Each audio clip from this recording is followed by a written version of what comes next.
వైఎస్ఆర్సీపీ జిల్లా అధ్యక్షులు చిన్నం ఏడుకొండలపై కించపరిచే విధంగా అనుచిత వ్యాఖ్యలు చేసిన ఆచంట ఎమ్మెల్యే పీదాని సత్యనారాయణ బహిరంగ క్షమాపణ చెప్పాలని ఆచంట డాక్టర్ అంబేద్కర్ విగ్రహం వద్ద వైసీపీ నాయకులు కార్యకర్తలు నిరసన చేపట్టారు। ఈ సందర్భంగా చిన్నం ఏడుకొండలు మాట్లాడుతూ ఎస్పీలను కేవలం ఓటు బ్యాంక్ గా మాత్రమే వాడుకుంటున్నారని ఆరోపించారు। ఒక గౌరవమైన పదవిలో ఉండి నోటికి వచ్చినట్లు మాట్లాడటం సరికాదని అన్నారు। నియోజకవర్గంలో మహిళల సర్పంచులకు కనీస గౌరవం లేకుండా సర్పంచులు చెక్ పవర్ రద్దు చేసి కుల రాజకీయాలు చేస్తున్నారని ధ్వజమెత్తారు। ఇక టీడీపీలో ఉన్న దళితులు ఇప్పటికైనా కళ్ళు తెరుచుకోండారని ఆయన హితవు పలికారు। కుల ద్రోహిగా పీదాని సత్యనారాయణ చరిత్రలో నిలిచిపోయారని తక్షణమే క్షమాపణ చెప్పకపోతే ఉద్యమం మరింత ఉధృతం చేస్తామని వారు డిమాండ్ చేశారు।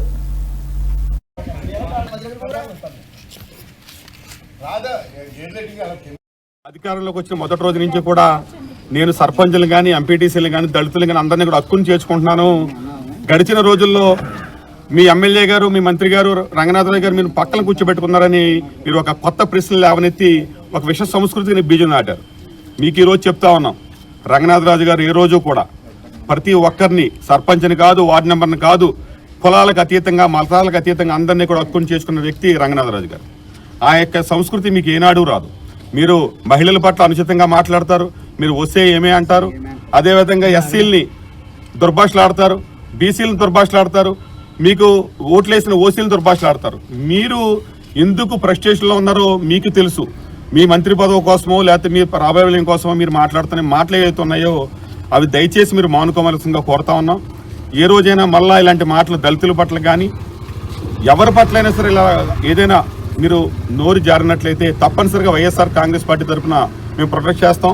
మిమ్మల్ని వ్యతిరేకించి మిమ్మల్ని గ్రామాల్లో కూడా ప్రొటెక్ట్ చేసి మిమ్మల్ని గ్రామాల్లోకి రాకుండా అడ్డుకుంటామని ఈ సందర్భంగా తెలియజేసుకుంటా ఉన్నాను।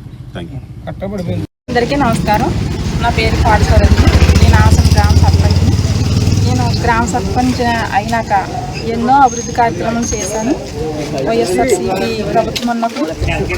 కానీ ఎన్ని పనులు చేసినా నేను వార్డు మెంబర్లు సంప్రదించి బోర్డు మీటింగ్ పెట్టి బోర్డు మీటింగ్లో తీర్మానం అయిన తర్వాత ఆమోదం పొందిన తర్వాత నేను పనులు చేసేదాన్ని।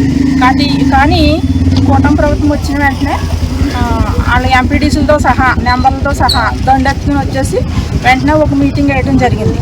అసలు ఈ కూటమి ప్రభుత్వం వచ్చి